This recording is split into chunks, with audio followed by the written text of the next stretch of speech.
Good evening, fellow seekers of happiness.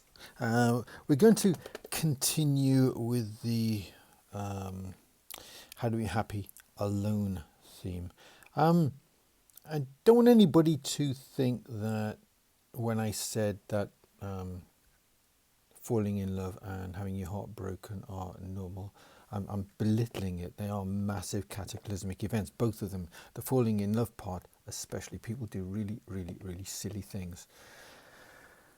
They make fools of themselves. They, in extreme circumstances, sign over large amounts of money. That's seen in one of the Superman movies where Lex Luthor gets someone to sign over their entire fortune on their deathbed.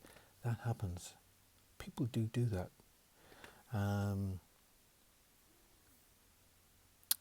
the thing is that it's as I keep stressing, in other areas where it's easier to palate, easier to swallow this observation, we're a bag of biochemicals. The bag being the skin, and everything else being what's in there, the organic chemistry.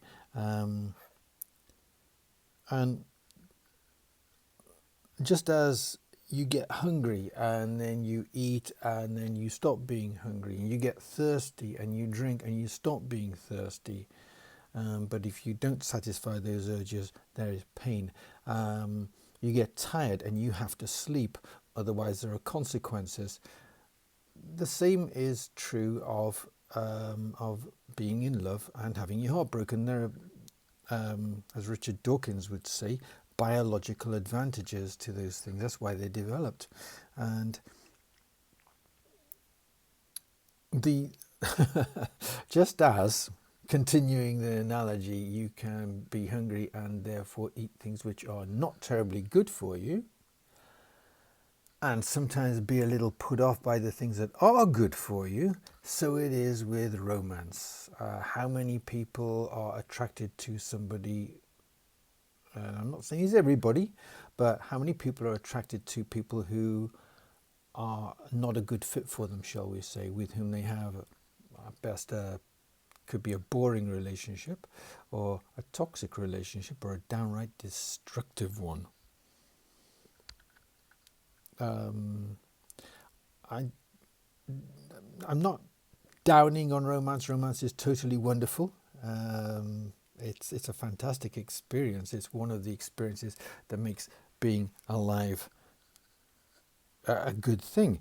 However, if it never happens to you, and you're going to say that's easy for you to say, but it's not the worst thing in the world, any more than if you don't go to the top of Everest ever in your life. I'm sure it's a fantastic experience, but it's not on my bucket list because it's not for me. And a romance is not for everyone. And as I said, soulmates come in two forms. There's the very close friend type, and then if you get that and there's romance involved, then that is what people refer to as, when they use the word, usually that means a soulmate. But there's the potential for lots and lots and lots of soulmates in your life. 8 billion people on the planet. The chance that that soulmate for you, or a soulmate, is living in and you're going to bump into them by accident, it's actually pretty good. It's pretty good odds. You just got to be open to it.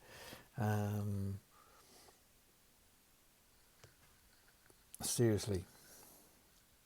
It's difficult because in certain cultures as well, we're expected to, we rely on this kind of, not Cinderella effect, because there's a lot of wangling going on there, but this thing which is in romantic comedy, where you just bump into each other and it's fate, it's destiny.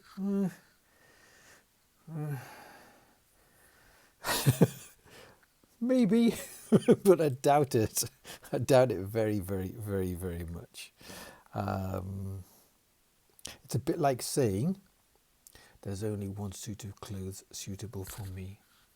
I must search every store high and low until I find the perfect suit with the perfect pair of shoes and the perfect hat and the perfect tie and the matching accessories, all of which will be in one store and one store only, and they will be in one section. It'll be on a dummy. Someone will have dressed the dummy and only I will be able to see it. And no, it doesn't work that way. You just examine the like what the whole concept. That's how some people think their soulmate is out there, and then somebody turns up and they're a fairly good match, and they decide they've met their soulmate. Well, kind of, they have. They met a soulmate, and that's a good thing. It's a good thing there are so many possible matches for us, because that way we have a elevated chance of striking lucky and indeed living pretty much happily ever after. Okay, and that's it for today. This is a big topic, and if you disagree with me, the comments are below. Just write in there. If you agree with me, write in there. And if you think I'm talking a load of old tosh, write that too. But say why. Please say why. Okay. Don't reveal any personal details, though. Okay, that would be a no-no. It's not safe, I think. It's probably not allowed by EU. I'm not sure, but just don't. Keep it broad. Keep it whatever. Keep it polite. No slagging anybody off. Okay. Bye now. Keep it positive.